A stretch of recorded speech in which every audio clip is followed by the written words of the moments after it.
नमस्कार, मैं हूं अनिल सिंघवी और जी मीडिया पर हम आज आपके लिए लेकर आए हैं एक स्पेशल नहीं, वाकई में बहुत बड़ा और बहुत ही स्पेशल इन्वेस्टिगेशन। जी हां, ऑपरेशन मार्केट माफिया और ऑपरेशन हफ्ता वसूली के बाद जी बिजनेस की तरफ से ये तीसरा बड़ा ऑपरेशन है और इस ऑपरेशन का नाम हमने दिया है ऑपरेशन डीमैट डाका। यकीन मानिए, ये इतना बड़ा और इतना खतरनाक है कि आप सिर्फ इसे सुनकर डर जाएंगे, लेकिन हमारा मकसद आपको डराना नहीं है, बल्कि आपको सावधान करना है। क्योंकि हमारे पास कई सारे ऐसे इन्वेस्टर्स और ट्रेडर्स के फ़ोन आ रहे थे और सबकी एक शिकायत थी, लगभग एक जैसी शिकायत। और शिकायत ये थी कि किसी न किसी तरीके से उनका अकाउंट हैक कर लिया गया है और उनकी मर्जी के खिलाफ उनके अकाउंट में सौदे हो रहे हैं, उनके डीमेट अकाउंट से शेयर निकल रहे हैं, उनके ट्रेडिंग अकाउंट में अनऑथराइज ट्रेड हो रहे हैं। लेकिन जब हमने इस मामले की गहराई में गए और देखा तो डीमेट अकाउंट्स में हो रही इस सेंधमारी के खुलासे सामने आए।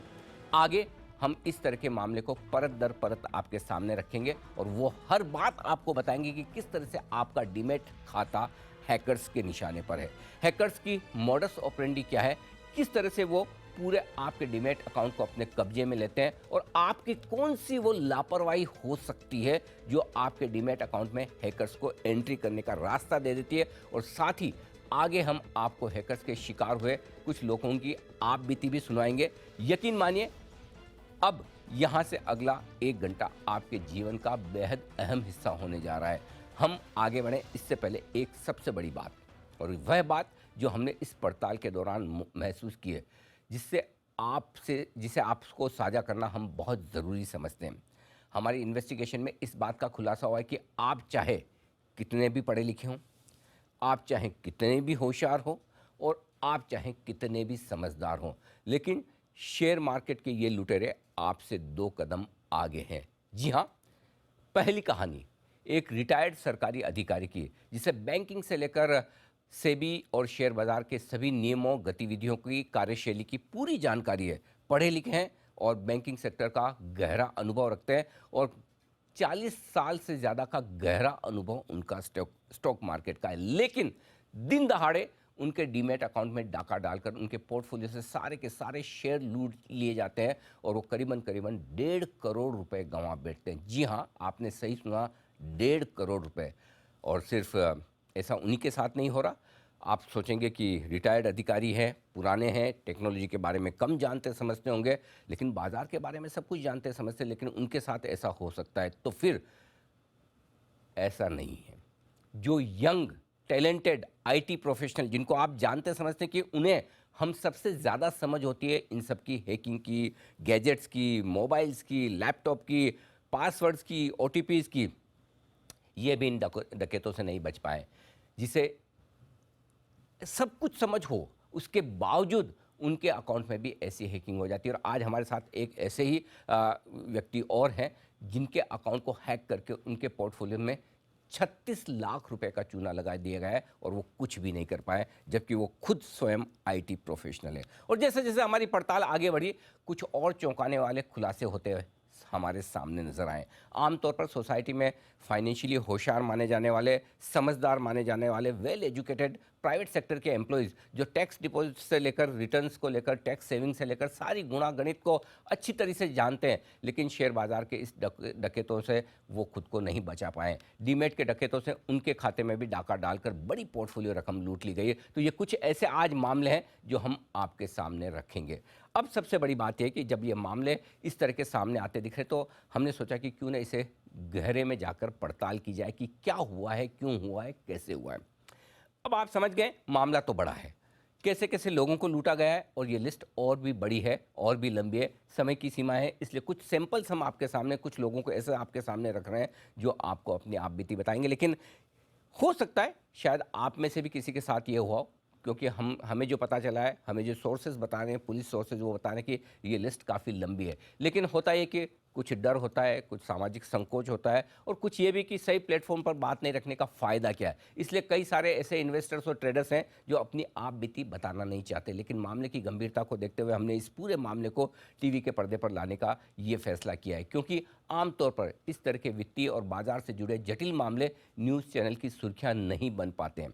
दरअसल तेजी से लोकप्रिय हो रहे स्टॉक मार्केट पर के सारे इन्वेस्टर्स डकैतों के निशाने पर हैं। आपका डीमैट अकाउंट जहां बिना किसी खून खराबे और हथियार का इस्तेमाल किए ये लुटेरे आपके जीवन भर की गाढ़ी कमाई कुछ ही मिनटों में साफ कर देते हैं। और टेक्नोलॉजी के ज़माने में सिर्फ एक बटन दबाकर आपके डीमैट अकाउंट को हैक कर लिया जाता है और पलक झपकते ही आपके पोर्टफोलियो में से सारे शेयर बेचकर उसकी जगह आपके अकाउंट में पेनी स्टॉक या छोटे शेयरों से या फिर इलिक्विड शेयरों से इन्हें भर दिया जाता है।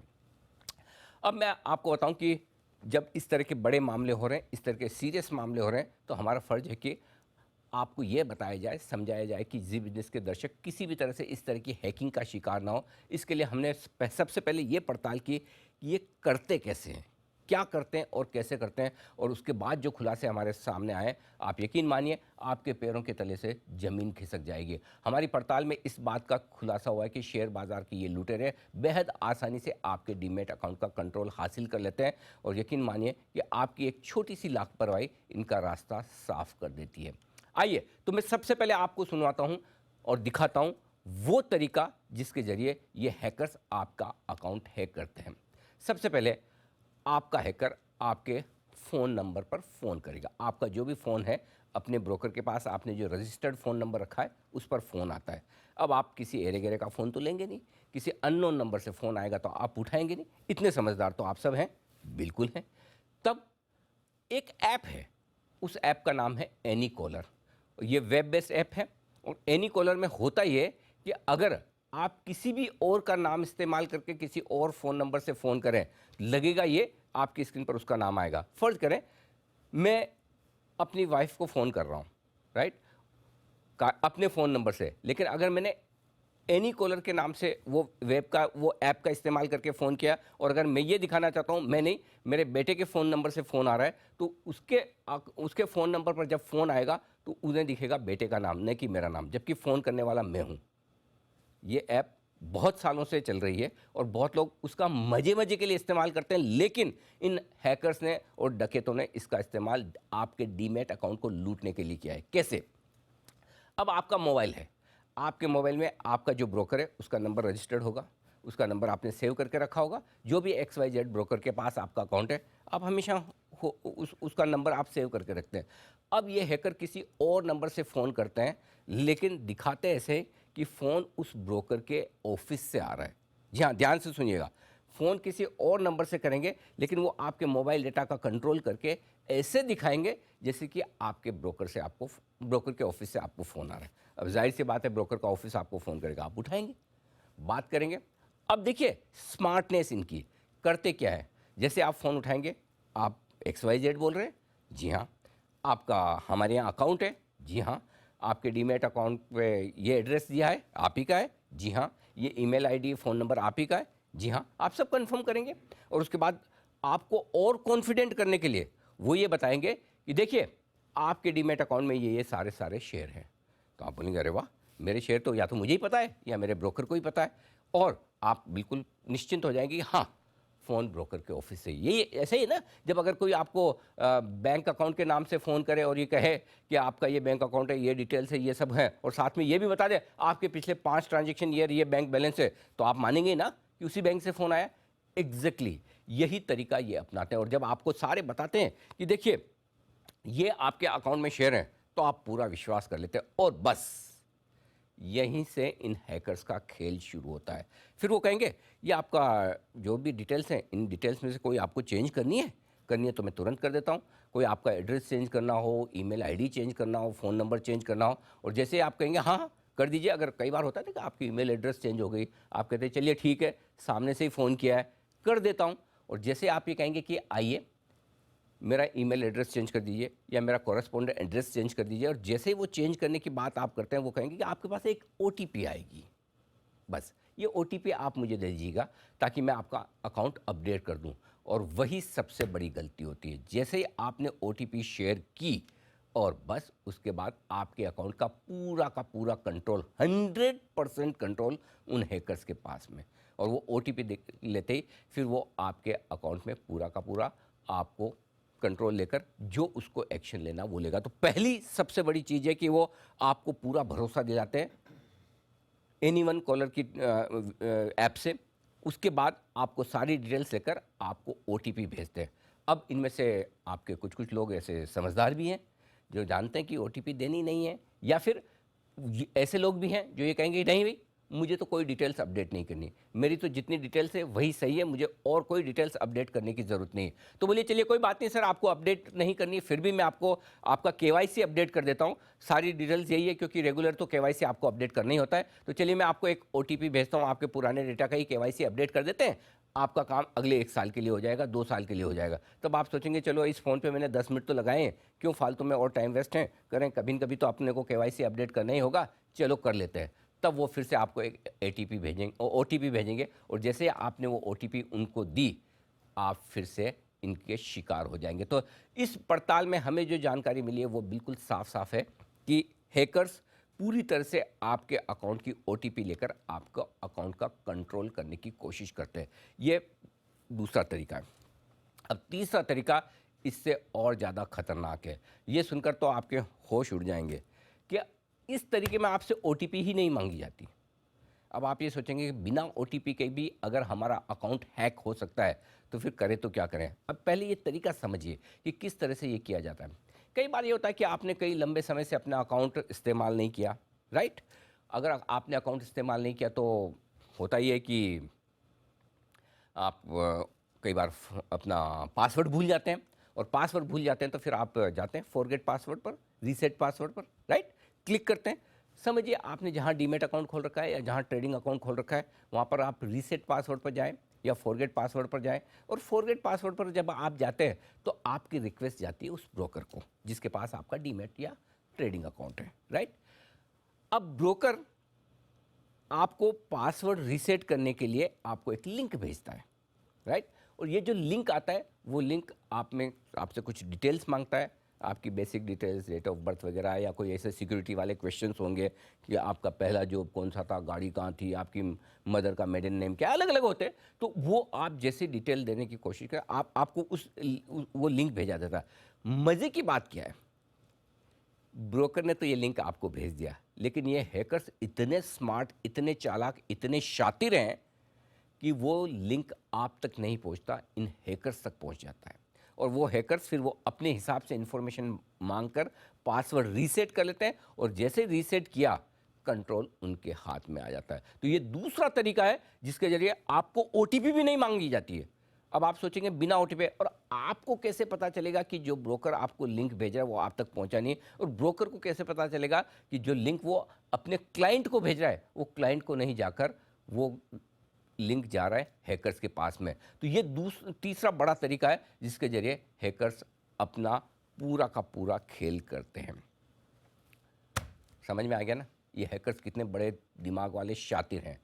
आप हार मान जाएं, लेकिन ये हार मानने वाले हैं नहीं। हम आपको निराश या हताश नहीं कर रहे हैं, बल्कि हम आपको ये बता रहे हैं क्योंकि ऐसे मामलों में जानकारी जो है वही आपका बचाव है। तो अब तक की पड़ताल में हम आपको बता चुके हैं कि डीमैट अकाउंट की हैकिंग कैसे होती है और इसमें आपकी क्या भूमिका होती है। लेकिन अब हम आपको बता रहे हैं कि डीमैट अकाउंट की हैकिंग होने के बाद नुकसान क्या होता है। भरपूर नुकसान, यानी कि लॉस एक, या फिर कचरा। आप सोचेंगे कचरा, जी हाँ, आपने सही सुना, कचरा यानी कि ऐसे शेयर जिनकी कीमत कचरे के बराबर है। अब यहां से हम दूसरे पायदान की तरफ बढ़ते हैं। हैकिंग के बाद किस तरह से आपको नुकसान देने की तैयारी है, यहां से शुरू होती है आपके डीमैट खातों में शेयरों की हेरा फेरी, और हैकर्स इन सारे कारनामों को अंजाम देता है। अब तक जो हमें पता चला उसके मुताबिक हैकर्स आपके खाते पर पूरा कंट्रोल करने के बाद, ध्यान से सुनिएगा, आपके खाते पर पूरा कंट्रोल करने के बाद आपके पोर्टफोलियो के सारे शेयर बेच देता है। जी हाँ, सही सुना आपने, कोई भी शेयर हो आपके पास XYZ, वो आपके सारे के सारे शेयर बेच देता है। अब आप सोचेंगे शेयर बेच दिया तो क्या हो गया, बेचे ही है ना। शेयर जब बिके हैं तो पैसा तो मेरे ही अकाउंट में आएगा ना, मेरे बैंक अकाउंट में आएगा, मेरे ब्रोकर के पास आएगा, मेरा ब्रोकर मुझे पैसा देगा। हाँ, यहाँ तक कि आपकी सोच सही है, लेकिन प्रॉब्लम यह है कि आपकी सोच से कहीं आगे चलते हैं हैकर्स और इस तरह के कारनामे करने वाले। ये क्या करते हैं, जैसे आपके अकाउंट में शेयर बेचा, सारे शेयर बेचे, उन शेयर के सामने नेचुरली आपके अकाउंट में क्रेडिट हो गई। क्रेडिट होते ही आपके लिए लिमिट होती है, अब उनके सामने वो ऐसे शेयर खरीद लेते हैं आपके अकाउंट में तुरंत, इधर बेचा इधर खरीदा, और वो शेयर ऐसे होंगे जिसे आप आमतौर पर पेनी स्टॉक्स कहते हैं, इलिक्विड स्टॉक्स कहते हैं, छोटे शेयर कहते हैं, कचरा शेयर कहते हैं। आप जो नाम देना चाहें दे दें, जिन्हें कोई खरीदना पसंद नहीं करता, जिनके पास हैं वो खुद बेचना चाहते हैं। सोचिए, तो ऐसे में जितने अमाउंट का आपके अकाउंट से शेयर बिका है अच्छी क्वालिटी का, उन शेयरों को बेचते ही सामने तुरंत, वक्त नहीं गंवाते, तुरंत आपके अकाउंट में दूसरे कचरा इलिक्विड शेयर खरीद लेते हैं, तो आपको पता भी नहीं चलेगा। और ब्रोकर भी, ठीक है, आपने कोई शेयर बेचा, एक बेचा है, दूसरा ले रहे हैं, तो लिमिट है आपके पास, क्रेडिट है आपके पास, क्योंकि आपके शेयर तो डीमैट अकाउंट तो लिंक्ड है ब्रोकर के पास से, आपकी डिलीवरी लग जाएगी, सामने सामने तुरंत दूसरे शेयर आ जाते हैं और ऊंचे दामों पे आपको इलिक्विड शेयर चिपका दिए जाते हैं। और ये सब न सिर्फ आपकी अनुमति के, आपकी इजाज़त के बगैर हो रहा है, बल्कि इस चीज़ को गौर से सुनिएगा, इस पूरी प्रोसेस में आपका ब्रोकर वो भी कहीं शामिल नहीं है। इसमें ब्रोकर का कोई रोल नहीं है, न ब्रोकर इस बात की इजाज़त दे रहा है, न आप इस बात की अनुमति दे रहे हैं, लेकिन हैकर्स ये सारा का सारा कारनामा कर रहे हैं। आपको हो सकता लगे कि मेरा ब्रोकर ये क्या कर रहा है, लेकिन इसमें ब्रोकर का रोल नहीं है, ये रोल पूरा का पूरा हैकर्स का है। एक और आपकी सारी शेयर होल्डिंग निकाल कर बेच डाली, और दूसरी ओर आपके डीमैट अकाउंट में, आपके ट्रेडिंग अकाउंट में भर दिया कचरा। कोई भी समझदार ऐसे शेयरों को खरीदेगा नहीं, जिन खाते से पेनी स्टॉक्स बेचे जाते हैं। अब आप सोचेंगे पैसा कैसे गया, तो अगर आपके अकाउंट में कचरा शेयर आए हैं, पेनी स्टॉक आए हैं, इलिक्विड शेयर आए, किसी ने तो बेचे होंगे ना, करेक्ट, एक ने बेचे तभी आपने खरीदे। अब ये गेम सारा वहाँ से शुरू होता है जिस अकाउंट से शेयर बेचे जाते हैं। जाहिर सी बात है, जो शेयर बेच रहा है उसके अकाउंट में क्रेडिट आएगी, राइट, और वो पैसे उनको मिल जाएंगे। सोचिए कहाँ से लेकर कहाँ तक की पूरी कड़ी बनाई है। एक और आपके डीमैट अकाउंट को हैक किया जाए, हैक करने के बाद उन आपके अकाउंट में जो बढ़िया शेयर हैं उन्हें बेचे जाए, शेयर बेचने के बाद आपके अकाउंट में कचरा शेयर भर दिए जाए, और वो कचरा शेयर हैकर्स के पसंद वाले अकाउंट्स में से बेचे जाएं, या उन्हीं के किसी न किसी अकाउंट में से बेचे जाएं, ताकि वो शेयर आपके पास आ जाए और जो बेचने के पैसे हैं वो बेचने वाले को मिल जाए, और उसमें उनकी जो भी सेटिंग हो हैकर्स के साथ में, जो कुछ भी हो वो होती है। सोचिए इतना बड़ा पूरा चेन बनाकर ये गेम आपके पास, आपके साथ किया जाता है।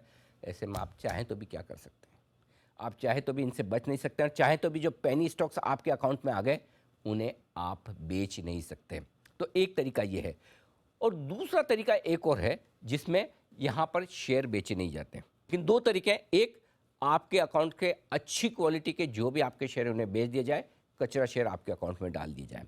दूसरा, आपके अकाउंट में अच्छी क्वालिटी के शेयर बेच दिए जाए और सामने के सामने लॉस आपके अकाउंट में कर दिया जाए, और वो लॉस भी इस तरीके से किया जाता है कि आपका लॉस किसी और का फायदा। इलिक्विड ऑप्शन में आउट ऑफ द मनी के ऑप्शंस ट्रेड किए जाते हैं, और तुरंत प्रभाव से आपके अकाउंट में लॉस दिया जाता है, और उनको इंस्टेंट क्रेडिट मिल जाती है, और उस पैसे से ऐश करते हैं। आइए अब हमारे साथ कुछ ऐसे लोग जुड़े हैं स्टूडियो में जो इस तरह की हैकिंग का शिकार हुए हैं।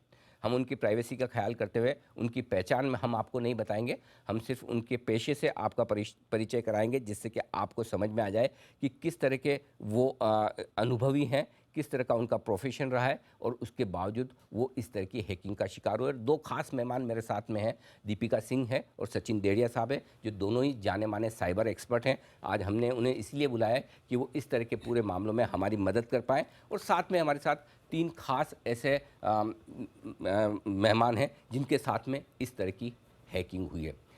सबसे पहले आपका परिचय करवाऊं एक रिटायर्ड सरकारी कर्मचारी से जिनकी उम्र है 66 साल।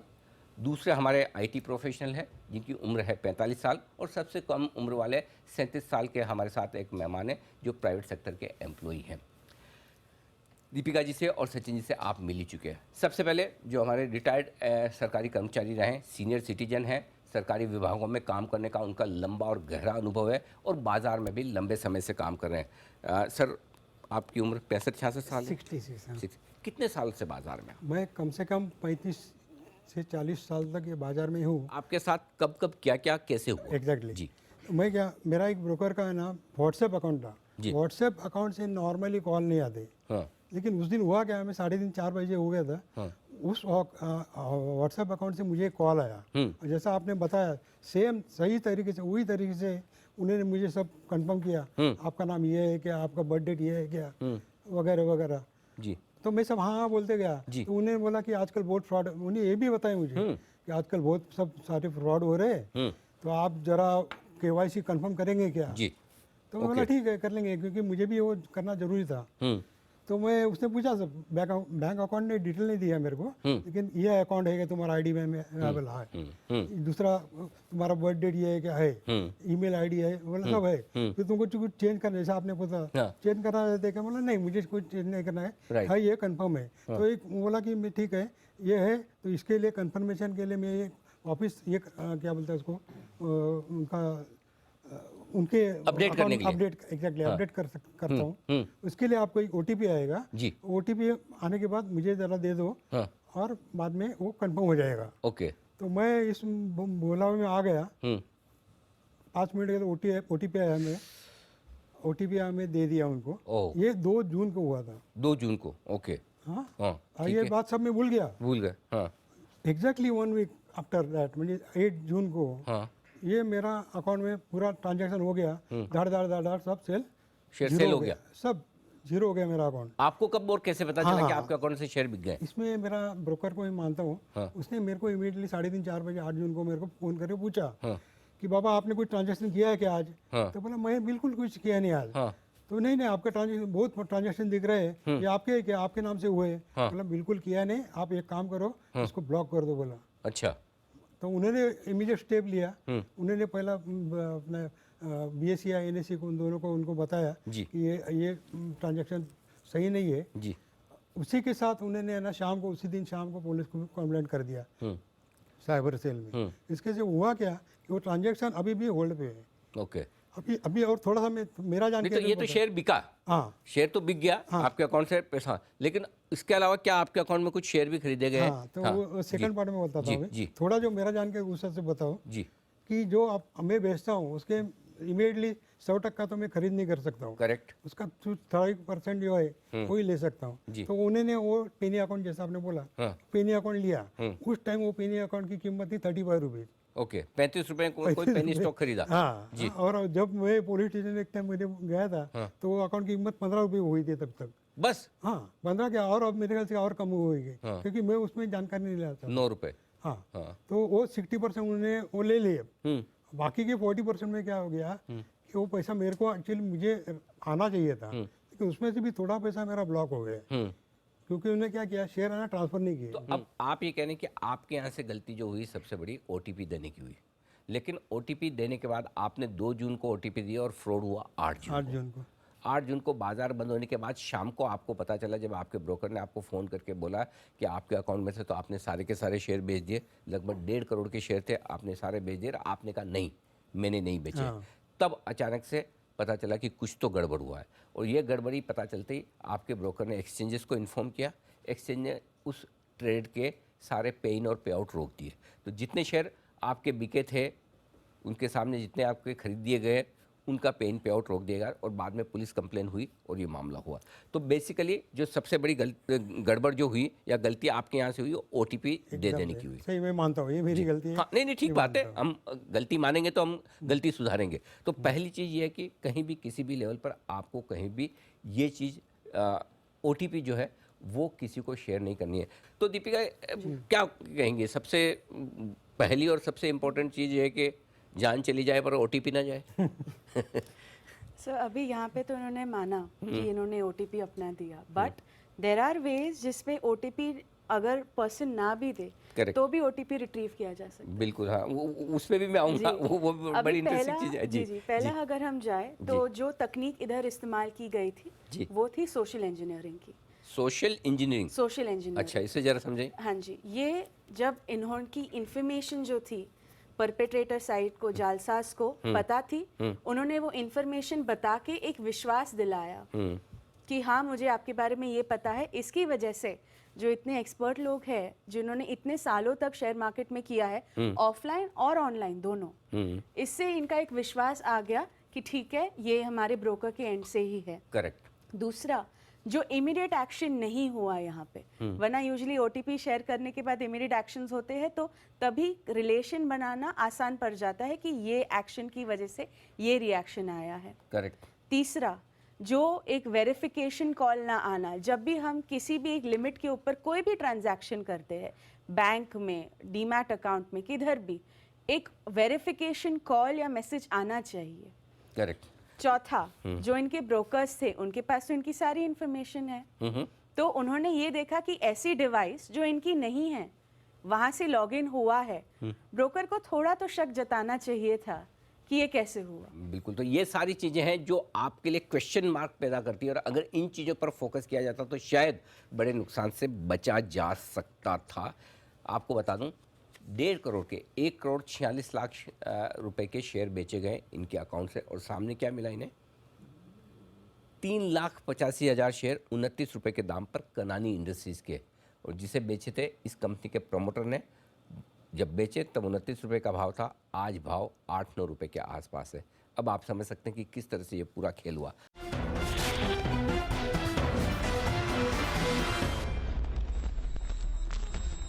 आइए बढ़ते हैं दूसरे अकाउंट की तरफ, दूसरे शिकार की तरफ, और ये है आईटी प्रोफेशनल। और आईटी प्रोफेशनल, इनको सब पता है हैकिंग क्या होती है, ओटीपी क्या होता है, पासवर्ड क्या होता है, सेफ्टी सिक्योरिटी क्या, सर ये तो सब आप जानते हैं। Yes. बिल्कुल। अब ये बताइए, आपकी उम्र कितनी है? 45 years. कितने सालों से आप इन्वेस्ट कर रहे हैं? Almost close to 20 years. 20 साल? हाँ। आपको भी निवेश, मतलब आप स्टॉक मार्केट के बारे में सब अच्छे से जानते हैं और आईटी के बारे में भी जानते हैं। करेक्ट। 1 जून डेट भी आपकी सबकी मिलती जुलती है। इनके 2 जून को हुआ, आपके 1 जून को हुआ। क्या हुआ सर, जरा बताएं।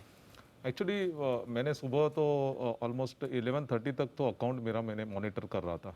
तो सुबह इनिशियली जब मैंने 6:30 को लॉगिन करने की कोशिश की, तो तभी मुझे थोड़ा डाउट आया कि मेरे अकाउंट में लॉगिन नहीं हो रहा है। तो इसके लिए फॉर द सेफ्टी एक 9 o'clock मैंने मेरा पासवर्ड चेंज कर दिया, क्योंकि मुझे लगा कुछ गड़बड़ है करके। तो 9 o'clock मैंने मेरा पासवर्ड, अच्छा, आपको अंदाजा थोड़ा क्योंकि लॉगिन नहीं हो रहा था, मैंने सेफर साइड पे चलो पासवर्ड चेंज कर दो करके, तो 9 बजे सुबह मैंने पासवर्ड चेंज कर दिया था मेरा। ओके। उसके बाद में 11:30 बजे तक तो मैं चेक कर रहा था प्रोफाइल, पोर्टफोलियो वगैरह, तो वो बराबर था, कुछ प्रॉब्लम नहीं था। उसके बाद में मैं मेरे काम के लिए बाहर चला गया। उसके बाद में मैं वापस आया तो एक अराउंड 1:30 मैंने चेक किया, मेरे मोबाइल पे एक मैसेज आया था, और वो मैसेज था कि आपका मार्जिन जो है वो बाय 1000% इट गॉट एक्सीडेड। और तो ऐसे मार्जिन के मैसेज, और वो जैसे मैसेज आया तो मुझे लगा कि अरे मैंने तो सुबह से कुछ ट्रेडिंग की नहीं है, और मैंने तो फ्यूचर एंड ऑप्शंस में कुछ ट्रेडिंग की नहीं है, तो फिर ये कैसे मैसेज आ गया? करेक्ट। तो उसके बाद में फिर भी मुझे लगा कि नहीं, ये कुछ गलत मैसेज ट्रिगर हुआ है, बट फिर भी मैंने सोचा चलो आधे घंटे के बाद अराउंड 1:50 मैंने सोचा कि पोर्टफोलियो चेक करो करके। तो मैंने पोर्टफोलियो चेक किया, तो आई वाज शॉक्ड, क्योंकि जो भी मेरे होल्डिंग्स थे वो पूरे के पूरे साफ किए गए थे। My God. और उसके सामने मैंने जब पोजीशंस पे क्लिक किया तो आई वाज शॉक्ड कि उसमें ऐसे पोजीशंस आए थे जिसमें 10.8 लाख का लॉस दिख रहा था ऑलरेडी। अच्छा, लगभग 11 लाख रुपए का नुकसान। 11 लाख रुपए का लॉस दिख रहा था सामने। तो फिर आपने क्या किया? तुरंत फिर मैंने ब्रोकर को फोन लगाया। मैं ब्रोकर को फोन करके बोला कि ऐसा ऐसी बात है। तो सामने से एक्चुअली ठीक है, वो अपनी तरफ से बताने की कोशिश कर रहे थे कि आपके अकाउंट में तो आप ही लॉगिन कर सकते हो, दूसरा कोई लॉगिन ही नहीं कर सकता। तो ये समझाते समझाते उन्होंने 7-8 मिनट लिए। उसके बाद में फिर एक से दूसरा, दूसरे से तीसरा, ऐसे करते करते 40 मिनट में कॉल पे था, 2 से लेके 2:40 तक। और ये 40 मिनट के बीच में कंक्लूजन ऐसे हो गया कि आपको पुलिस स्टेशन में जाना है और आपको कंप्लेंट लॉन्च करनी है करके। तो कंप्लेंट लॉन्चिंग का फाइनल कंक्लूजन वहां से सामने से आ गया। और इनिशियली उन्होंने मुझे बोला कि आप फर्स्ट थिंग आप वापस आपका पासवर्ड चेंज करो करके। तो जैसे मैंने 2 बजे उनको कॉल किया, 2:05 को मैंने वापस एक बार पासवर्ड चेंज किया, और तभी मैं मेरे लैपटॉप पे लॉग्ड इन था। तो 2:05 के मैं उनसे साथ बात कर रहा हूँ ब्रोकर के साथ, और 2:20 को मैंने देखा मेरा सेशन वापस बंद हो गया। तो किसी ने आपको लॉग आउट कर दिया? लॉग आउट कर दिया। तो वापस 2:20 के बाद में वापस मैंने एक बार पासवर्ड रिसेट किया। तो to be very frank, password reset एक मजाक बन चुका था वो दिन। मतलब आप पासवर्ड रिसेट करें, उधर हैकर आपका पासवर्ड वापस चेंज कर रहा है, आप वापस चेंज करें, आप वो उधर से कर रहे हैं। अब आप समझिए इनके अकाउंट में हुआ क्या। जो शेयर थे इनके 35-40 लाख रुपए के, सारे के सारे शेयर बेचे, 36 लाख रुपए के शेयर आपके बेचे। अब सोचिए 36 लाख शेयर के बेचने के बाद, जैसे सर के अकाउंट में तो कोई पेनी स्टॉक खरीद लिया गया, इनके अकाउंट में दूसरे तरीके के काम हुए। Out of the money options में ट्रेड हुआ। कैसे? इनके अकाउंट में आइडिया का out of the money option खरीद लिया गया। फॉर एग्जांपल 6 रुपये का पुट उन्होंने 5 पैसे में खरीद लिया और 5 पैसे में बेच दिया और ख़रीदा 1.5 रुपये में, फॉर एग्जाम्पल। यानी कि 1.5 रुपये में आप कोई पुट ऑप्शन खरीद के तुरंत ही 15 मिनट बाद 5 पैसे में बेच रहे हैं, आउट ऑफ द मनी का। आउट ऑफ द मनी के ऑप्शंस में हार्डली लिक्विडिटी होती, कोई ट्रेड करता नहीं, और आप इन्हें ट्रेड पूरा घुमा दिया तुरंत प्रभाव से। आपके मतलब सोचिए 1.5 रुपये में आप पुट खरीदे 5 पैसे में बेचें, आपके अकाउंट में कितना लॉस आ जाएगा। सेम इन्होंने कोल इंडिया में यही किया। 1.5 रुपये में कॉल बेची और 5 रुपये में उसी कॉल को वापस खरीद लिया, तो आपके नुकसान ही नुकसान आ गया। GMR का कॉल 1.5 रुपये में बेचा है, 15 पैसे में इनके अकाउंट में खरीदा है पहले। तो आप सोच सकते हैं कि किस तरह से 15 पैसे में बेचा है और 1.5 रुपये में खरीदा है, यानी कि कुल मिलाकर out of the money options trade करके इनके अकाउंट में लॉस दे देगा, आपके अकाउंट में पूरा का पूरा नुकसान आ गया। यही कहानी है आपकी। बराबर बराबर। और ये तुरंत मतलब मिनटों में बात करते करते हो गया। हाँ, तो ये 2 बजे तक तो मेरे ख्याल से कुछ 11 लाख तक लॉस दिखा रहा था क्लोज टू। बट जब मैं बात कर रहा था ब्रोकर से 2:40 वहाँ पे भी एक ट्रेड हो चुका है। वो टाइम पे भी उसने एक ट्रेड कर चुका है। और जब मुझे बोला गया कि नहीं अभी आपको तो पुलिस स्टेशन जाना है कंप्लेंट करने के लिए, तो पुलिस स्टेशन वहाँ से ऐसे बोला गया कि आपको पुलिस स्टेशन जाना है और पुलिस स्टेशन से आपको ईमेल भेजना है ब्रोकर को और फिर ब्रोकर एक्ट करेगा। आप मैं जस्ट इमेजिन कर रहा था, मेरे सामने बिट चौकी था जहाँ पे मैंने जितना देखा है, मैंने तो उधर ना कंप्यूटर देखा है ना लैपटॉप देखा है। तो मैं सोचने लगा कि ये बिट चौकी में जाके कैसे ईमेल बताएगा। तो ब्रोकर से जो इन्फॉर्मेशन आई वो भी क्लियर नहीं थी। नियरेस्ट पुलिस चौकी, know that was not a correct information. और दूसरा ये कि ब्रोकर चाहता आपके इतने बोलने के बाद तुरंत अकाउंट ब्लॉक कर देता। नहीं हुआ। वो 2 से 2:40 भी एक ट्रांजैक्शन हुआ और उसके बाद में 2:40 से 3:05 तक भी दूसरा ट्रांजैक्शन हुआ। My God.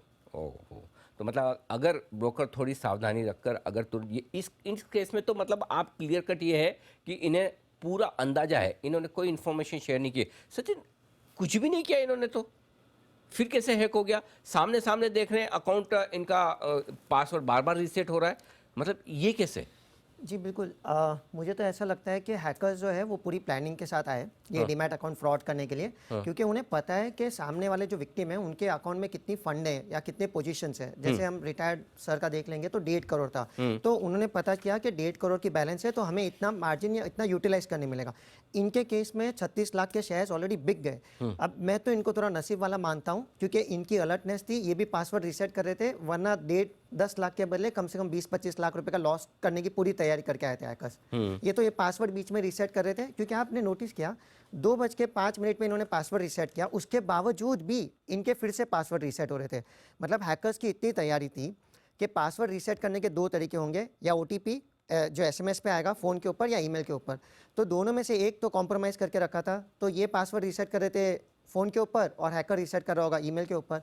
ये तभी पॉसिबल हुआ होगा जब इन्होंने पहले इनका डीमैट अकाउंट कहीं से भी उनकी इन्फॉर्मेशन मिली होगी, इतने शेयर्स है, हमें इनका पीछे का मेल अकाउंट ये है, या तो डीमैट अकाउंट कॉम्प्रोमाइज हुआ है। सचिन वही है कि जब ये तो कुछ समझदार है, हाँ, IT प्रोफेशनल है, इन्होंने कहीं कोई ऐसा काम ही नहीं किया जिससे कि थोड़ा भी डाउट हो कि ऐसा हो सकता है। तो आप दोनों को लगता है कोई क्या चीज़ से हो सकता है, मतलब ऐसा क्या हो जिससे हैक हो?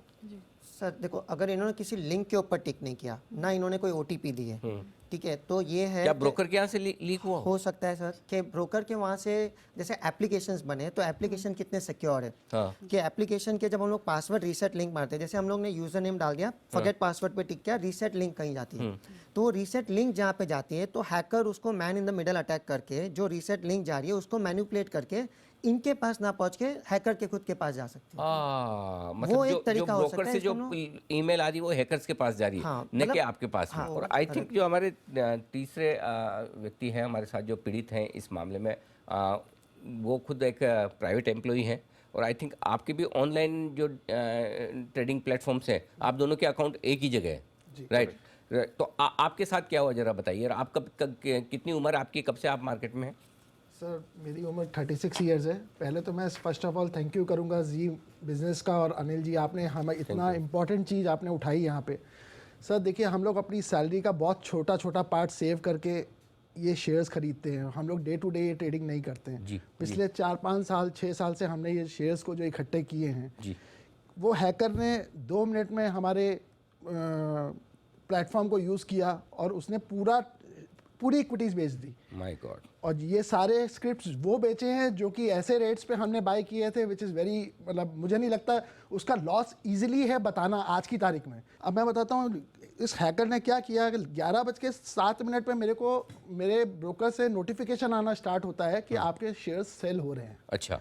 मेरा नोटिफिकेशन जो कि मैंने किए नहीं, मैंने तुरंत लॉगिन करने की कोशिश करी, मैं लॉगिन वापस नहीं कर पाया, तो मैंने पासवर्ड रीसेट किया बिकॉज आई थॉट कि मे बी मेरा पासवर्ड एक्सपायर, कुछ भी हुआ कि मैं लॉगिन नहीं कर पा रहा हूँ। मैंने 11:14 पे लॉगिन किया, लॉगिन रीसेट करके देखा तो मेरे शेयर सब बिक चुके हैं। तो मैंने इमीडिएटली 2 मिनट में उनको कॉल किया अपनी ब्रोकर को कि भाई ये उसमें मेरे को उनको कॉल करके 27 मिनट लगे। हाँ? मैंने 27 मिनट मेरे को लगे समझाने में उनको, ब्रोकर को कि ये मैं नहीं कर रहा हूँ।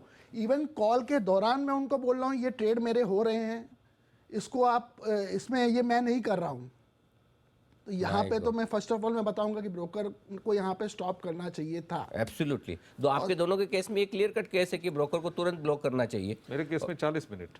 40 मिनट? 2 से 2:40। और कौन है आपके ब्रोकर? सर मैं ब्रोकर का नाम, हाँ ओके, वो आपकी मर्जी पर है, लेकिन लीडिंग आपके online broker, one of the biggest broker in India now, one of the biggest broker. आप सोच लीजिए जिस ब्रोकर को आप लीडिंग ऑनलाइन सबसे बड़ा ब्रोकर मानते हैं, उसके ये तो ऐसा हो गया कि आप फायर ब्रिगेड पे फ़ोन करें कि आग लगी है और फायर ब्रिगेड ये पूछे कि कहाँ लगी है, किसने लगाई है, कितनी बड़ी लगी है, कब से चल रही है, मतलब उस प्रोसेस में ही आपका पूरा टाइम पास कर ले और बजाय फायर ब्रिगेड भेजने के। राइट। हमें ऐसा भी दिखाया गया है कि आग आपने ही लगाई है। अच्छा आगे। अच्छा। आप हमने ये केस को एनएससी में भी प्रेजेंट किया कि हम लोगों के साथ ये हमने कंप्लेन लॉन्च करी, उस पर भी उनके रिप्रेजेंटेटिव का बोलना था हम 2 lakh account per day open करते हैं। हाँ। ये आपके साथ ही क्यों होगा? हमने कहा ये आपको देखना है कि हमारे यहाँ से वो क्या चाहते हैं सबके साथ हो? वो आपके साथ ही हुआ है। गजब है। और ये क्या जवाब है? मैं उनसे वो बोल रहे कि आपने ऑप्शन, उन्होंने 1-2 टेक्निकल ऑप्शन है जो कि मैं उन कॉल के दौरान उन्होंने बोला कि आपको ये यूज करने चाहिए थे। तो मैंने बोला जब मैं आपके कस्टमर केयर के साथ हूँ, वो उसको सजेशन देना था मेरे को कि आप ये ऑप्शन यूज कीजिए। Correct. Because we are not very expert in that. Absolutely. आप ब्रोकर थोड़ी है, आप तो कस्टमर है। अगर आप में इतनी समझ होती तो आप ही इंडिया का नंबर 1 ट्रेडिंग प्लेटफॉर्म खोलकर बैठ जाते। वही तो उस दौरान उसने मेरे अकाउंट से सारे शेयर्स बेचे, मेरे जो जितने भी प्रीमियम शेयर्स थे, और उसने जो ऑप्शन बाय किया वो ऐसे रेट पे बाय किया which is ITC 192.5 July expiry, which is not at all possible for trade. 300 रुपए पे चल रहा है, 192 का आप out of the money option जाकर ट्रेड कर रहे हैं, यानी कि आपको लॉस देना है। सामने वाले खरीदने वाला आप हैं, बेचने वाला कोई और है, नेचुरली आपके अकाउंट में उसने पूरा 106 लॉट उसने मेरे अकाउंट से बाय किए। 106 लॉट ITC के? ITC के। My God. तो और उसने 3200 शेयरों की लॉट साइज है उसकी। My God. ओके। तो ये पूरा का पूरा लॉस आपके अकाउंट में उन्होंने, पूरा अकाउंट मेरे अकाउंट में लॉस दिया। दीपिका जी कुछ कहना चाहती है? जी, मैं यही पॉइंट आउट करना चाहती थी जब हम आपसे पूछ कर रहे थे कितनी टाइम रीसेट हुए थे पासवर्ड्स। सो मेरे केस में मैंने देखा तो total 6 to 7 times in that whole day जी पासवर्ड रीसेट हुआ है। एंड आपके केस में? मेरे केस में भी 3 से 4 बार उन्होंने चेंज किया है, जिसमें से मेरे को ऑटो में मेल भी नहीं आया। इवन उन्होंने फिर उनका ज़रोड़ा का बोलना है कोई बात नहीं, अब तो निकल गया आपके मुंह से। ठीक है, कोई फर्क नहीं पड़ता और कोई डरने की बात भी नहीं है तो है, उसमें क्या है। ये आपकी कहानी है, कहानी और सच है ना। आपने थोड़ी गलत किया, गलत आपके साथ हुआ, आपको कोई डरने की जरूरत नहीं है। निश्चिंत रहिए, आप जी बिजनेस के जी मीडिया के प्लेटफॉर्म पे बैठे हैं, बिल्कुल निश्चिंत रहिए और आपको न्याय मिले, आपका केस सोल्व हो, उसकी जिम्मेदारी हमारी भी है और हम उसके लिए पूरी कोशिश करेंगे। Thank you. बिल्कुल आप निश्चिंत होकर अपनी बात रखिए। इसमें यही है कि हम लोगों का ये भी बोलना है साथ में कि भाई जब ये पासवर्ड रीसेट हुआ, अगर किसी ने ईमेल के थ्रू भी किया तो क्या उसका नोटिफिकेशन मोबाइल पे आना नहीं बनता है? बनता है। अगर आज हम छोटा ट्रांजैक्शन करते हैं तो उसका एक ट्रांजैक्शन इन द सेंस हम पासवर्ड रीसेट भी करते हैं, उसका मोबाइल में आता है। करेक्ट। इसका कोई पासवर्ड नहीं आया हम लोगों के मोबाइल पे। अब आइए, हमारे साथ हैं मेरे सहयोगी आशीष चतुर्वेदी, और आशीष आपको ये बताने जा रहे हैं, इस पूरे मामले को वो बहुत बारीकी से गहराई से ट्रैक कर रहे हैं। आशीष बताइए, इस मामले में क्या कुछ एक्शन हुआ है, क्या स्टेटस है और आगे क्या होने की तैयारी है? सर एक एक जो केस है सबको हमने पर्सनली ट्रैक किया और सब पर जो है हम नज़र रख रहे हैं। जांच एजेंसियों के साथ एक्सचेंजेस पर भी इस पर सीधे तौर पर बात हो रही है। सभी केसेस का अपडेट आपके सामने रख देता हूं। सबसे पहले अगर आप देखें तो जो सरकारी कर्मचारी हैं, केस को ऐसे रेफर कर रहा हूं, वहां पर अगर आप देखें तो ब्रोकर की तरफ से जो प्रोएक्टिव स्टेप्स लिए थे वो काफ़ी हद तक काम आए। और जो पुलिस है, इन्होंने जो एनएससी को लेटर लिखा, इसके बाद जो पे आउट है वो ब्लॉक हो गया। अच्छा, इस केस में मैं आपको बता दूं कि जो स्टॉक, कचरा स्टॉक जिसका जिक्र किया जा रहा है, जो इनके अकाउंट में खरीदा गया है, वो दरअसल बेचा है प्रमोटर ने। कनानी इंडस्ट्रीज़ के जो प्रमोटर हैं उन्होंने ये स्टॉक बेचा है। इसका सेटलमेंट अभी तक रुका हुआ है। और इनफैक्ट कनानी इंडस्ट्रीज़ के जो प्रमोटर हैं, जिनका नाम मैं ले रहा हूँ, हर्षिल प्रेम जी कनानी, इनके तरफ से जो है पे आउट रुका हुआ है और वो एक्सचेंज को गुहार लगा रहे हैं कि उन्हें बिजनेस पर्पसेस के लिए पैसे की ज़रूरत है, आप तुरंत इनका जो पे आउट है वो रिलीज़ कर दीजिए। फिलहाल एक बढ़िया अपडेट ये भी है कि इनके मामले में 2 से 3 लोगों की जो गिरफ्तारी है वो मुझे पुलिस सूत्रों के द्वारा पता चली है कि गिरफ्तारी भी हो चुकी है। तो केस पूरी तरीके से ऑन ट्रैक है और हो सकता है कि जल्दी इसका निष्कर्ष भी आपको नज़र आता हो नज़र आए। सर जो दूसरा केस है वो भी आपके सामने रखता हूं कि जो प्राइवेट सेक्टर में काम कर रहे हैं, यहाँ पर मैंने देखा है कि पुलिस की तरफ से जो जांच एजेंसियां है, यहाँ पर एक केस को अभी काफ़ी शुरुआती दौर में है, समझ रहे हैं। अभी तक हैकिंग पूरी तरीके से, क्योंकि जो साइबर टीम है इनका प्राथमिक काम ये होता है कि इन्हें हैकिंग का जो अटेम्प्ट है ये सिद्ध करना पड़ता है, इसके बिना कहानी अधूरी हो जाती है। लेकिन अच्छी बात यह है कि इनकी तरफ से भी जो पे आउट है वो रोक दिए गए हैं।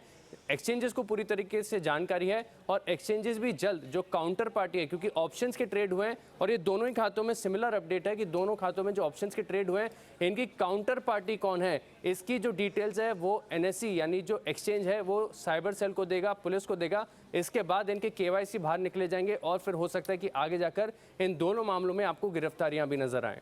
और आशीष, जो कुछ पुलिस सोर्सेज से पता चला है, क्या इस तरह के 30-40 से ज़्यादा मामले आ चुके हैं उनके पास? 30-40 का जो जिक्र कर रहे हैं सिर्फ और सिर्फ मुंबई में सर। और एक और खास बात मैं बताऊंगा, क्योंकि इस जो पूरा कांड है इसको मैं बहुत क्लोजली ट्रैक कर रहा हूं।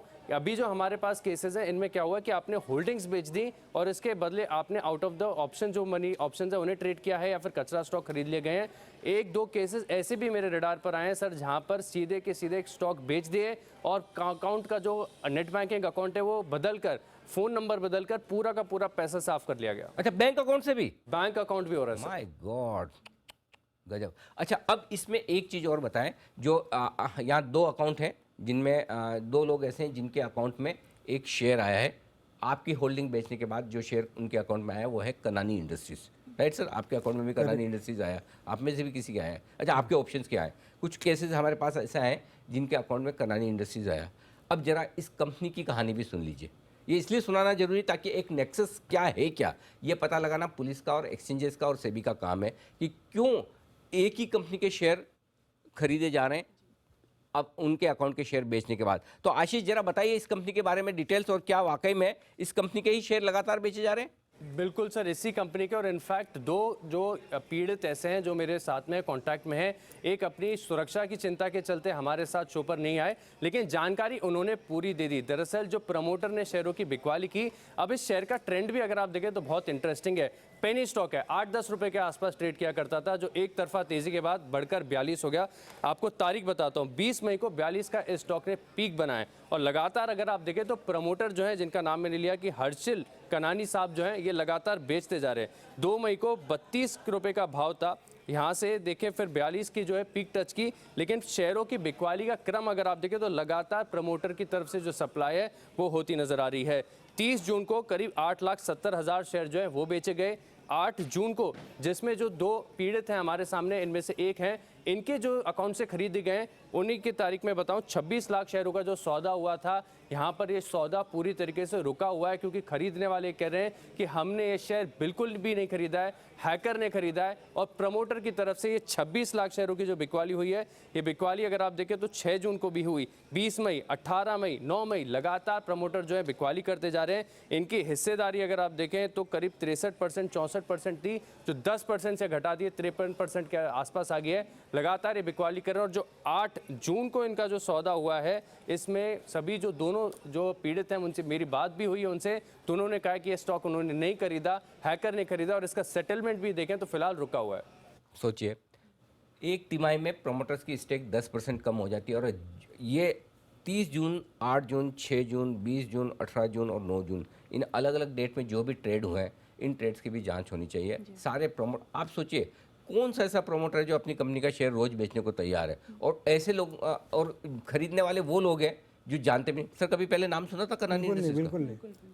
तो आपके पास जब शेयर आ गया तो आपने सोचा ये गिफ्ट आया, इसका क्या करूं, पता लगाने की कोशिश की? मुझे क्या हो गया, ये मेरे सेल हो गया और मुझे कुछ आए भी, ऐसा ही मुझे लगा। लेकिन बाद में जब नाम सुना तो मेरे को पता चला ये क्या, कुछ फायदा नहीं। My God. तो ये है अब अगर हो सकता है इन सारे ट्रांजेक्शन की जांच करें तो हो सकता है इसमें जिन जिन बायर्स के पास ये शेयर गए हैं, जो प्रमोटर्स ने बेचे हैं, तो हो सकता है हम अंदाज से बता रहे हैं, हमारे पास सारी इन्फॉर्मेशन नहीं है, कुछ केस में है, हो सकता है ये सारे के सारे बायर्स इसी तरह की ठगी के शिकार हो। तो सीधा सीधा पुलिस के लिए, एक्सचेंजेस के लिए और सेबी के लिए ये मामला बनता है कि जो ये सारे शेयर बिके हैं, कम से कम इस कंपनी का तो समझ में आ रहा है, जो शेयर बिके उन शेयरों के खरीदारों के अकाउंट के साथ जांच की जाए और देखा जाए कि क्या उनके साथ धोखाधड़ी हुई है, पहली बात।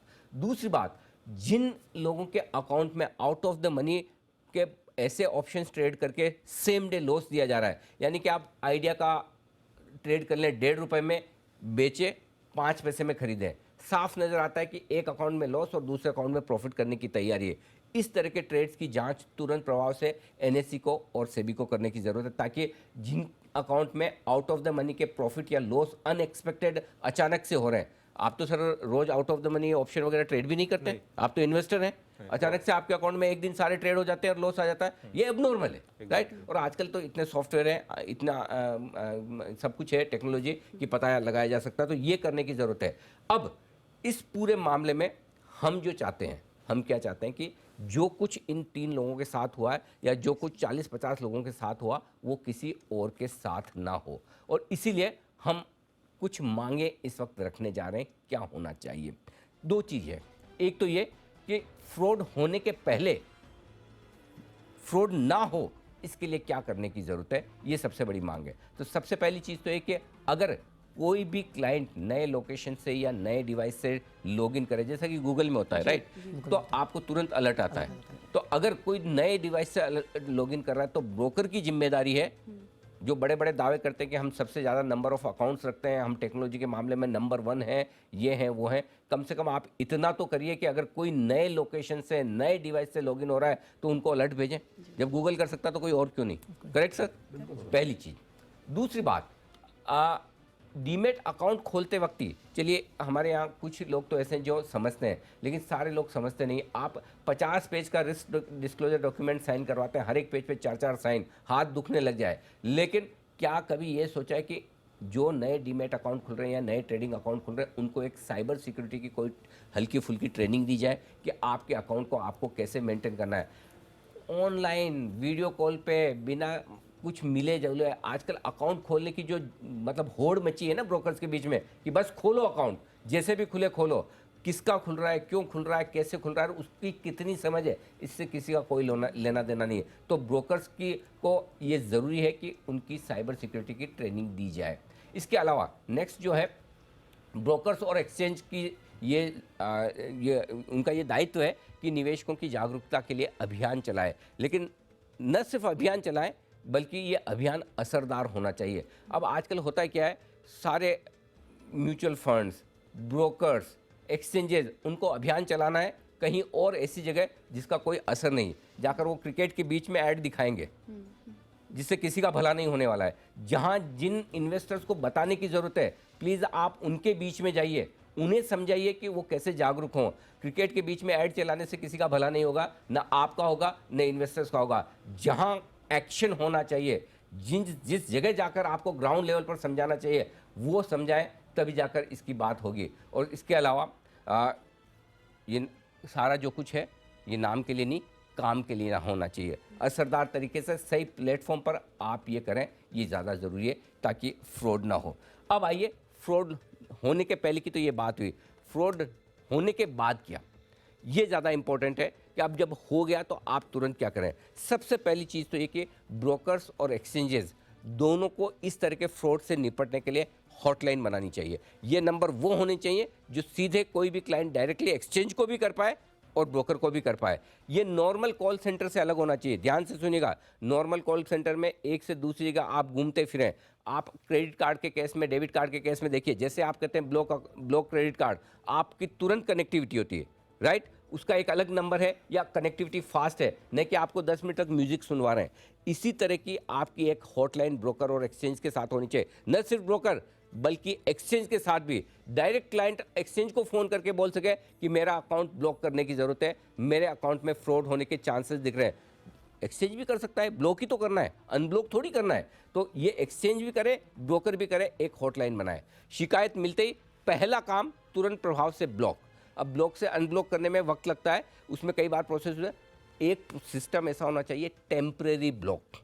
जब तक आप किसी की कंप्लेंट सुन रहे हैं, समझ रहे हैं, तब तक टेम्परेरी ब्लॉक। जैसे हमारे दोनों केसेस के साथ में हुआ, बात कर रहे हैं, इधर ट्रेड हुए जा रहे हैं, लॉस पे लॉस आ रहा है, और इन दोनों का ब्रोकर जो एक ही है, सबसे बड़ा टेक्नोलॉजी प्लेटफॉर्म देने वाला, वो आधा घंटे तक उनके एम्प्लॉइज़ बात कर रहे हैं और कोई सोल्यूशन नहीं है। इनको समझाने की कोशिश करेंगे, आपने ही सौदे किए, आपके अकाउंट में आपके अलावा कोई नहीं कर सकता। अरे भाई ये कर सकते हैं, ये इतने समझदार होते तो ये भी ब्रोकर बन जाते, इन्वेस्टर और ट्रेडर नहीं होते। सो सबसे पहली चीज़ ये, आपको इस तरह की कंप्लेन आते ही टेम्परेरी ब्लॉक करना ज़रूरी है। उसके बाद अब हो तो गया, इन्होंने कंप्लेन भी कर दी, पैसे कौन देगा और कब देगा?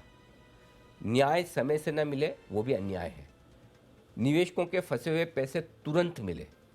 इन्वेस्टर प्रोटेक्शन फंड और ब्रोकर्स की फीस इसीलिए ली जाती कि इस तरह के केस में, जहां ये जेन्युइन केस है, इनकी कोई गलती नहीं, इन्होंने कोई ऐसा काम नहीं किया जिसकी वजह से इन्हें लॉस हो, इन्हें तुरंत प्रभाव से पैसे दिए जाने चाहिए, और ज़रूरत पड़ने पर ये पैसे इन्वेस्टर प्रोटेक्शन फंड में से दिए जाए। भारी भरकम पैसा पड़ा है इन्वेस्टर प्रोटेक्शन फंड में इसी दिन के लिए, इसी तरह के मामलों के लिए।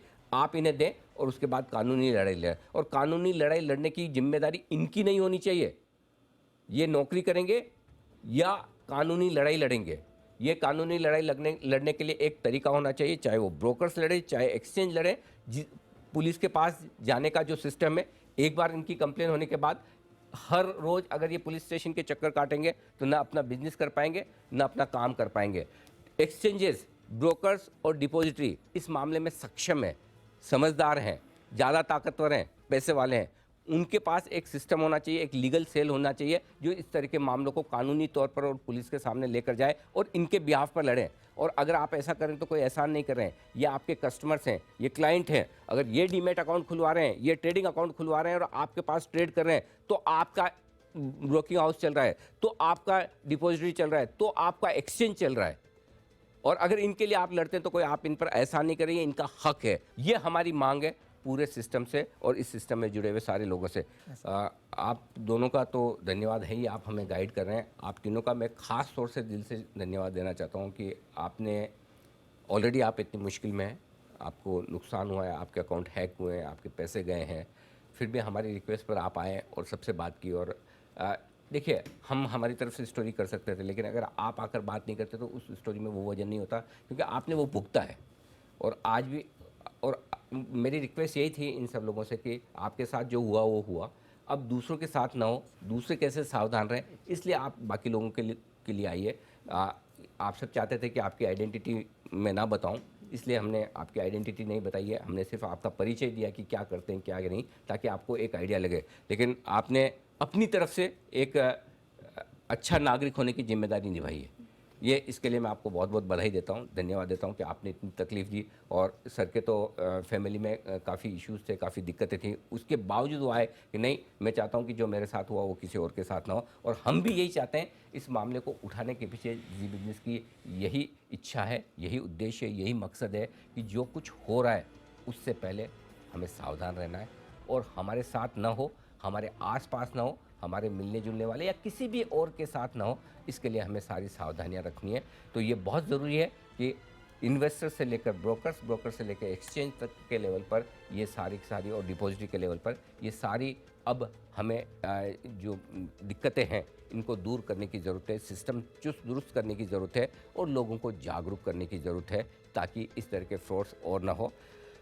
अंत में एक ही बात कहना चाहूँगा, हमारी पूरी कोशिश होगी कोशिश नहीं होगी, मैं आपको पूरा भरोसा दिलाता हूँ कि हम आपका जो कुछ भी हुआ है इस मामले को पूरे तह तक जाकर आपके लिए सही निपटारा हो, इसकी पूरी कोशिश करेंगे। और बाकी लोगों से भी ये कहना चाहता हूँ, अगर आपके साथ भी ऐसा किसी तरह का कोई अन्याय हुआ है, किसी तरह का कोई फ्रॉड हुआ है, किसी तरह की कोई हैकिंग हुई है और आपकी दिक्कतें हैं, तो हम कोशिश करेंगे कि एक बार फिर से आप सबकी दिक्कतों को एक साथ लेकर हम उन्हें सही प्लेटफॉर्म पर पहुंचाने की कोशिश करें, ताकि हिंदुस्तान में कोई भी ऐसा ट्रेडर या इन्वेस्टर ना हो जिन्हें इस तरह के साइबर फ्रॉड की वजह से अपना नुकसान करना पड़े। मार्केट में पैसा बनना आना जाना एक अलग प्रोसेस है, वो सबको एक्सेप्टेबल है, लेकिन आपके अकाउंट में से इस तरह की चोरी नहीं, छोटा शब्द है, डाका हो जाए, ये तो बिल्कुल भी बर्दाश्त नहीं किया जा सकता। और इसी तरफ जी बिजनेस की तरफ ये एक छोटी सी पहल थी जो हमने कोशिश की।